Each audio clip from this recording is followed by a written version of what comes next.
In the heart of a bustling roadside market where smoke from sizzling pans curled into the morning air and tired workers waited for their first warm meal of the day, a tiny stall stood quietly humble, weathered and run by a woman whose kindness reached far beyond her earnings. This was Asha's stall, a place where many passed by without noticing, until one unexpected morning four luxurious SUVs pulled up in front of it, their engines rumbling like a storm about to reshape her destiny. People froze. Shopkeepers peeked from behind their counters. And Asha, wiping her hands on her old apron, had no idea that the reason behind this sudden spectacle was the same small homeless boy she had been feeding every single day, without ever expecting anything in return. Her life, which had been a constant battle between survival and compassion, was about to flip in a way she never imagined. Every story has a beginning. But Asha's begins long before the SUVs arrived, back when her days started before sunrise and ended long after the market lights dimmed. She wasn't rich, nor was she powerful. She was simply a woman with a stove, a pair of worn-out pots, and a heart that refused to harden despite life's constant blows. She knew what hunger felt like, what hopelessness tasted like. And perhaps that was why she noticed the quiet boy long before anyone else did. He appeared one morning, skinny, anxious, and afraid to speak, standing near her stall as though the aroma of fresh parathas had pulled him there. Without asking his name or his past, she handed him a warm plate as if he were her own child. From that day onward, he became part of her daily rhythm, silently arriving, eating gratefully, and disappearing into the streets again. The villagers whispered. Some mocked her generosity. Some warned her she could barely afford to feed herself. Yet Asha continued anyway. She didn't do it for praise. She didn't do it for attention. She did it because someone had once helped her when she was all alone, and she believed the world still needed kindness, even small, fragile, everyday kindness. What she didn't know, however, was that this one act of compassion toward a homeless boy would soon return to her on a scale so enormous, so life-shifting, that the entire village would stand in disbelief. And it all began on the day those four SUVs rolled to a stop in front of her little stall. Every morning before the sky even began to lighten, Asha woke to the soft clatter of her metal utensils. She moved quietly so she wouldn't disturb the few neighbors sleeping nearby. But inside her heart, she carried the loud weight of responsibility. Her roadside stall wasn't much, just an old wooden table, two steel pots, and a stove that needed constant fixing, but it was all she had. She wiped the soot from the pan with the edge of her dupatta and whispered a small prayer, asking for enough customers to get through another day. Her life wasn't the kind people envied. She barely earned enough to keep the stove burning. Yet she never allowed bitterness to take root. She had known poverty her entire life. She had felt its cold hand squeeze her hopes more times than she could count. But what kept her going was the belief that every sunrise brought a new chance, a new day to survive, and maybe to help someone who had less than she did. As the market around her slowly awakened, other shopkeepers dragged their carts into place. Asha offered them her gentle smile, though they rarely noticed. Customers came and went, quickly, construction workers grabbing breakfast, rickshaw pullers counting coins, school children passing by with longing eyes but empty pockets. She understood that look well. She had worn it once herself. Even when she had only a handful of money left, she cooked extra food, hoping it might fill someone else's hunger. Life was hard, yes, but Asha carried warmth in her heart like a small lantern. It didn't light up the whole world, but it was enough to keep her own darkness at bay. Little did she know, it would soon guide someone else out of theirs. It was on a chilly morning when Asha first noticed him, a thin boy standing at a hesitant distance from her stall. His clothes were torn, his hair uncombed, and his eyes filled with a mixture of hunger and fear. He didn't approach like most hungry children did. Instead, he lingered quietly, as though he wanted the smell of warm food to fill him, even if his stomach remained empty. Asha pretended not to watch him at first. She didn't want to embarrass him. She had seen many hungry children before, but something about this boy drew her attention. Maybe it was the way he avoided eye contact, or the way his fingers trembled as he held the strap of his worn-out bag. Or maybe it was the way he looked like he hadn't heard a kind word in a long time. After a moment, she stepped toward him gently. "Beta, are you hungry?" she asked softly. The boy startled, his eyes widening as though he'd been caught stealing. He shook his head, but his body betrayed him with a loud growl of his stomach. Without asking another question, Asha scooped fresh parathas onto a plate and placed it in front of him. "Eat," she said. "It's warm." He stared at the plate for a long moment, unsure if this was a trick, unsure if kindness was meant for him. Then, slowly, carefully, he picked up a piece and ate. Not like a greedy child, but like someone who feared the food would be taken away at any moment. "What's your name?" she asked. He wiped his mouth shyly. "Ravi," he whispered. She smiled at him. "Come anytime, Ravi. You don't need money to be fed here."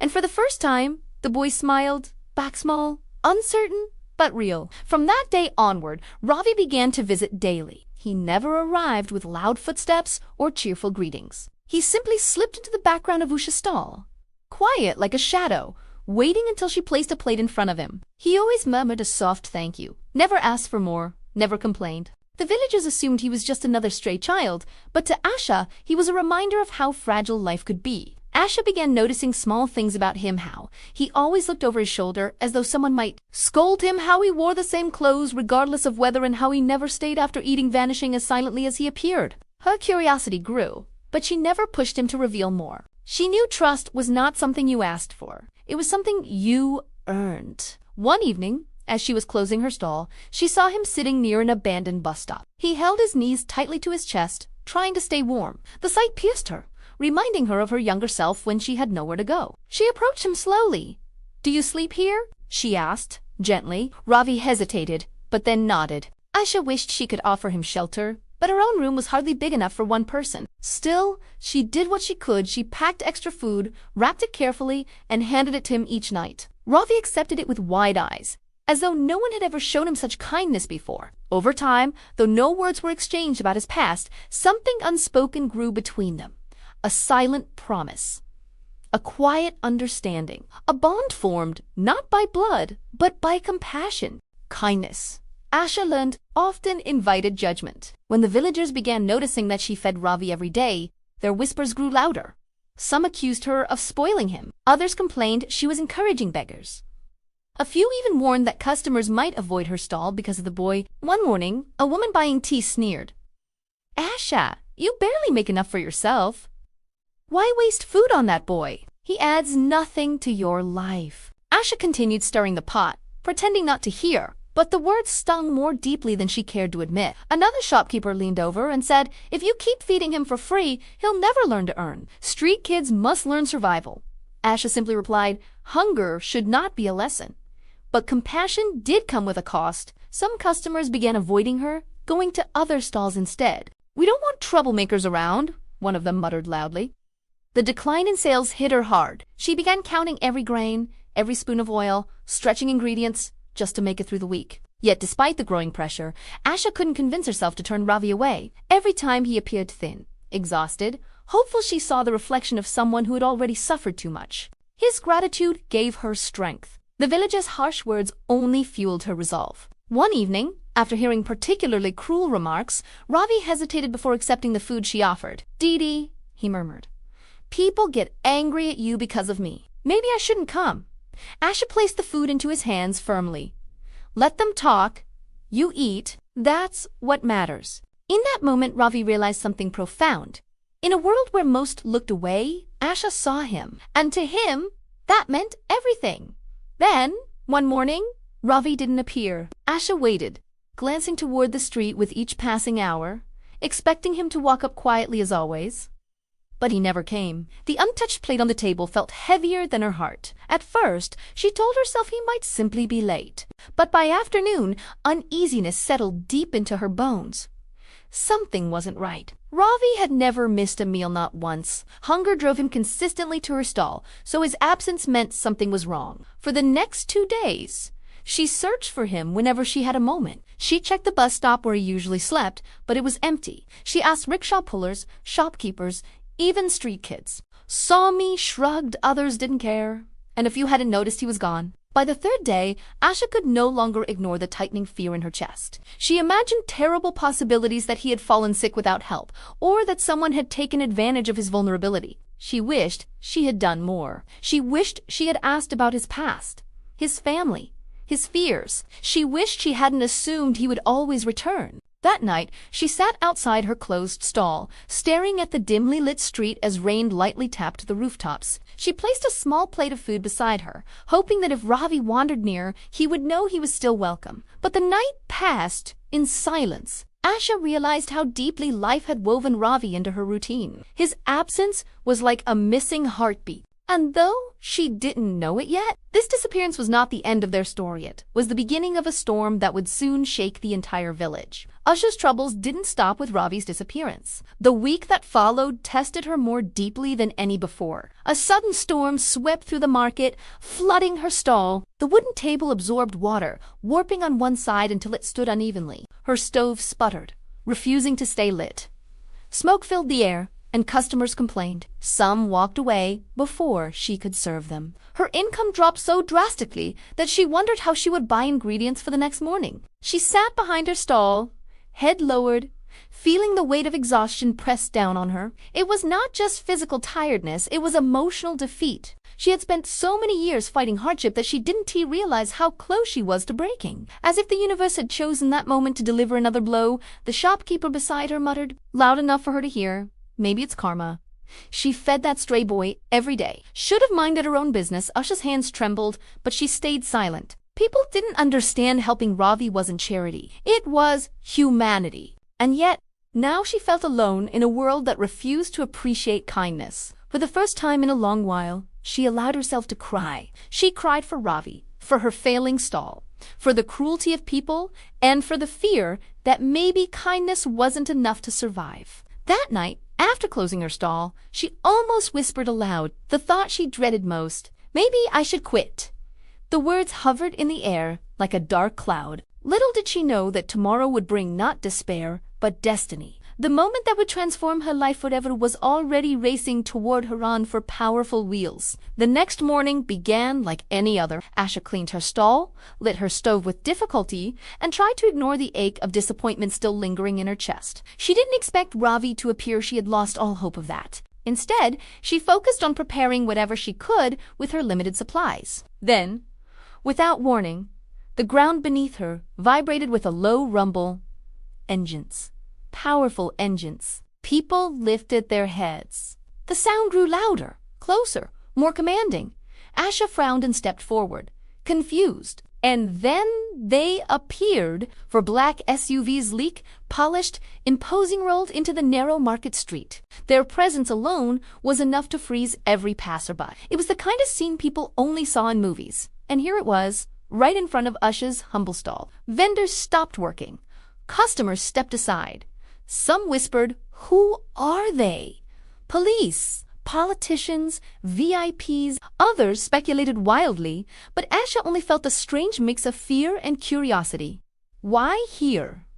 Why her stall? The SUV stopped perfectly aligned in front of her. Doors opened in unison. Men in crispy suits stepped out first, scanning the area with serious expressions. The villagers stared in awe, whispering urgently among themselves. Asha's heart raced. She clutched her apron, unsure whether to run or stay. Then a final SUV door opened. A small figure stepped out. A boy. His clothes were clean, his face washed, his hair combed neatly. Asha's breath caught. It was Ravi. He looked healthier, almost unrecognizable, except for his eyes, those same gentle eyes that had once gazed at her with hunger and fear. Asha whispered his name, barely audible. And Ravi, seeing her, broke into the first confident smile she had ever seen on his face. He had returned, but not alone. The crowd parted as Ravi walked toward Asha, his steps no longer timid or fearful. Behind him came a tall, well-dressed man whose presence demanded attention. He approached Asha with respectful calm, offering a polite greeting. "You must be Asha ji," he said warmly. "My name is Samir. I'm Ravi's uncle." Asha's eyes widened. Ravi's uncle. She struggled to process the words. Ravi had never spoken of his family. He had never hinted that anyone was searching for him. Samir continued gently. "We have been looking for Ravi for months. He went missing after losing his parents. The loss was too much for him. He ran away without anyone knowing where he had gone. We searched everywhere, but he was always one step ahead, moving from place to place." Asha glanced at Ravi, her heart twisting. "Beta, why didn't you tell me?" Ravi looked down. "I thought if anyone knew who I was, they would take me away. And I didn't know if they still wanted me." Samir placed a reassuring hand on the boy's shoulder. "Of course we wanted you. You're our family.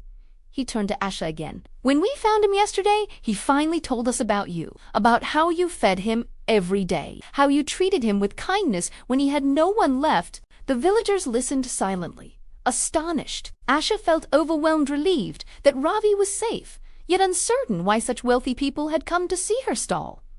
Samir's voice soft. Asha ji, you didn't just feed a homeless child. You saved my nephew's life. Without you, I might never have seen him again. And in that moment, Asha realized that the boy she had fed quietly each day had carried a story far greater than she ever imagined. Ravi stepped closer to Asha and took her hand with a newfound confidence.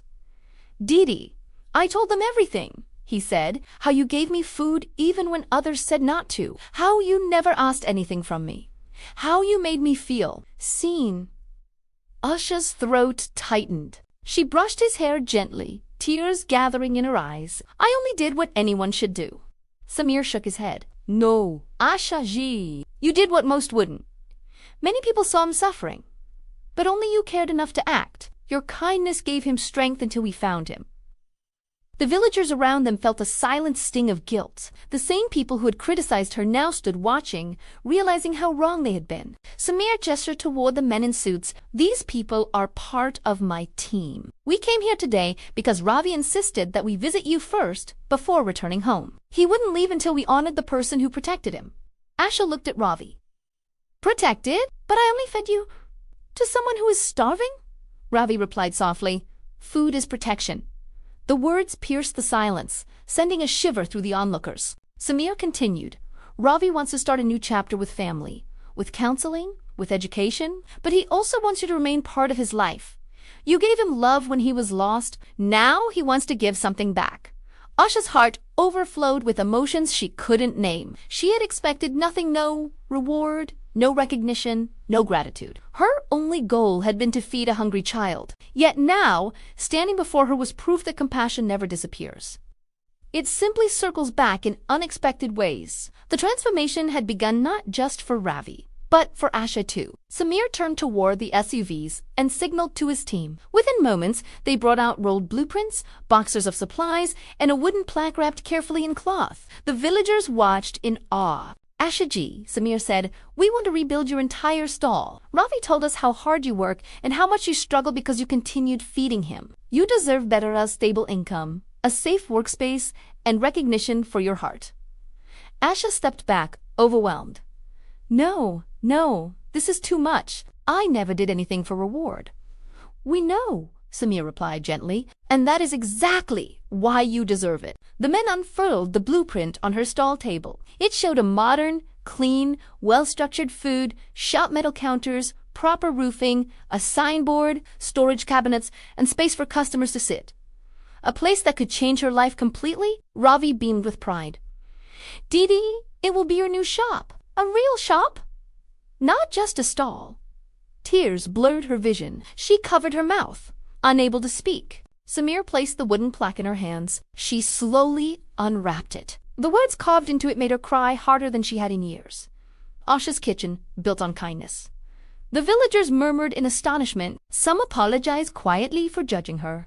Others offered blessings. But Asha wasn't thinking about any of them. She was thinking about the boy who once stood trembling near her stall, and how that simple moment of compassion had come back to her in the grandest way imaginable. Ravi hugged her tightly, and she held him with all the warmth she had. Her life had changed not by chance, not by luck, but by kindness. And kindness, she realized, always finds its way home. Asha stood outside her brand new shop, the fresh paint still smelling of promise, the signboard glimmering softly as the sun dipped toward the horizon. She ran her fingers over the carved words Usha's kitchen, built on kindness, and felt a deep warmth spread through her heart. The villagers who once doubted her now greeted her with respect, some offering shy smiles, others quietly reflecting on how wrong they had been. But none of that mattered as much as the moment she saw Ravi sitting at one of the new tables, swinging his legs playfully, laughing in a way she had never heard before. He looked healthier, brighter, and full of hope, as though life had finally returned the childhood he had lost too soon. When he caught her watching, he waved and called out, Didi, come sit. You promised you'd eat with me today. His voice carried joy, but also something deeper, gratitude. love, and the unspoken bond that had changed both their lives. As she joined him, she realized that her journey had never been about running a food stall or earning money. It had been about choosing humanity in a world that often forgets it. And now, the kindness she had once given quietly had returned to her in a way she could have never imagined. The market lights flickered on, the evening breeze carried the smell of fresh and for the first time in years, Asha felt her heart restful, peaceful, and proud. Her story became a reminder for everyone who passed by. Even the smallest act of kindness can grow into a miracle when given with a pure heart.